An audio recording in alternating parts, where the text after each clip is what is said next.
Tuan-tuan, ada kalanya dalam hidup ini, satu perkara yang kita buat itu, ianya berjaya, tetapi ia belum tentu betul dan sesuai untuk kita. 13 tahun saya berada dalam dunia corporate, memberikan pendapatan yang besar, 5 angka.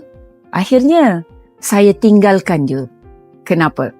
Kerana saya memilih untuk perkara yang jauh lebih baik dan betul untuk saya, kehidupan saya dan juga keluarga saya. Kerana dalam hidup itu ada 3 perkara. Adakah kita perlukan kemewahan? Adakah kita perlu masa yang lebih?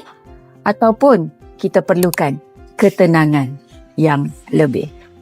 Ada yang memilih untuk kemewahan, jadi mereka setuju untuk tinggal di dalam kehidupannya itu, terpaksa juga hidup dalam kehidupan yang sibuk, penat, tak ada masa.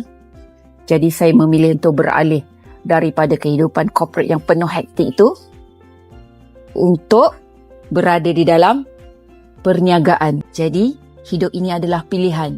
Pilihan terletak di tangan saya sendiri. Pilihlah dengan baik.